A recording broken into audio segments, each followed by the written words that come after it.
The best science fiction movies don't look out so much as they do in. They take extreme circumstances and see how humanity responds to these situations. Denis Villeneuve's Arrival takes this to the extreme. Despite dealing with time travel, alternate storylines, interstellar travel, and futuristic technologies, the film stays grounded. It still focuses on humanity and how people, that is, everyday citizens, people in the media and government and military, respond to an alien invasion. The film takes these circumstances to look at how humanity responds to a crisis, and that is, we find the people who are best for the job and put them to work. At first, this film appears to have an age-old message, and that is humanity works best when humanity works together. When Louise and Ian first meet, one thing is set up, and that is conflict. Well, the cornerstone of civilization isn't language, it's science. These are people who have two vastly different worldviews. Ian takes a mathematical approach to try and solve the problem at hand, while Louise tries to connect with the heptapods. She forms a bond with them, which is essential to the communication she is later able to do with them. But they put these differences aside and find a way to work together to make the most out of the situation that they are in.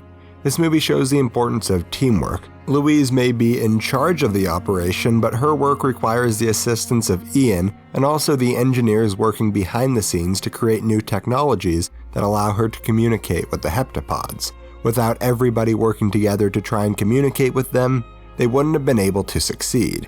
This message on its own is powerful, but I think that it came out at the perfect time. 2016 was undeniably a very tumultuous year across the globe. The British people have voted to leave the European Union. Donald Trump wins the presidency. But it doesn't matter where you fall in the political spectrum, which politicians you support, or which bills, laws, and decisions you believe in.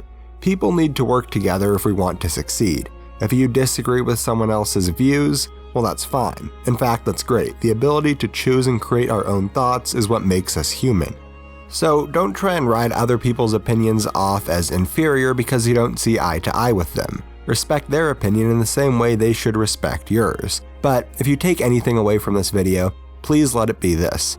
Disagreeing with someone doesn't make them a bad person. We are all human, and if we want to be able to succeed, we need to work together. This message itself is important, but what I find just as impressive is how this message is relayed and how the story is told. This movie creates a parallel between the heptapod language and the film's structure itself. It's a movie that relies on assumptions, and the assumptions of the audience that the film is going to follow the rules of most other films that we have seen. An oversaturated scene cutting to a darker scene is one that implies a flashback, and one that implies past traumatic events. But as we all know, we're not watching flashbacks. Instead, we are seeing flash forwards and future traumatic events. As the film continues, more and more flash forwards continue as Louise starts to learn and understand the language better.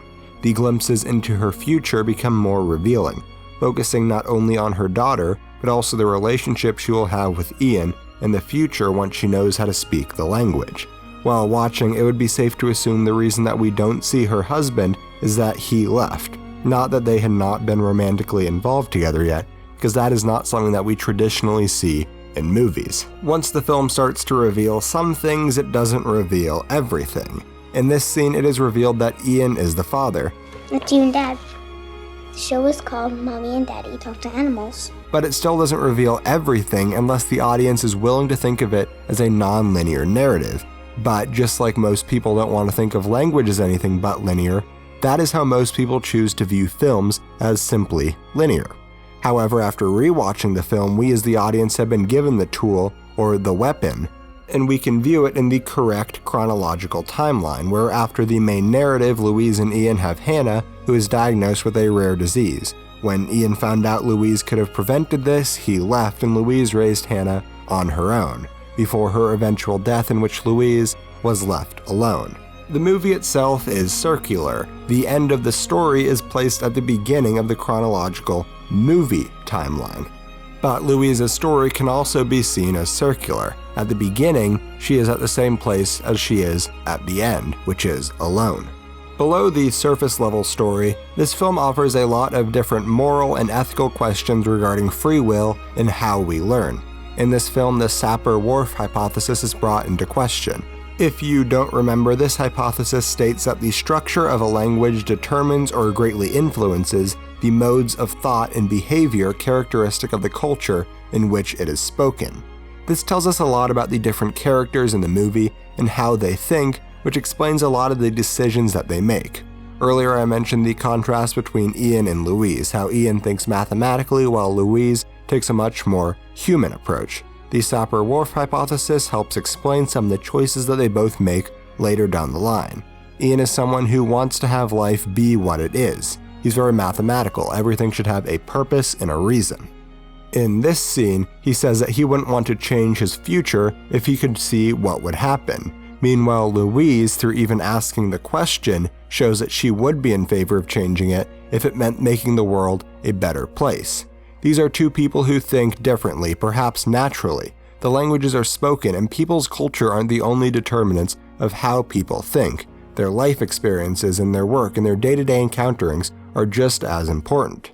Now, this film puts a lot of emphasis on the relationship between fate and free will, and what that means when you can see your future.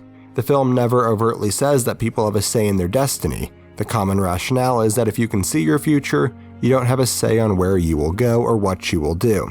But that is only true when you think about it from a linear perspective, and as we know, Arrival is far from linear. In this scene, Louise explains how the heptapod language works. You need to know the beginning, middle, and end of the sentence. The same theory applies to their mastery of time. The heptapods see past, present, and future as one. They still make decisions, but they don't do it in the way that we think about it. They still choose to go to Earth to save their species from extinction. Abbott chooses to go to Earth knowing full well that he will die. Similarly, Louise still has the power of free will, even though she can see what will happen next.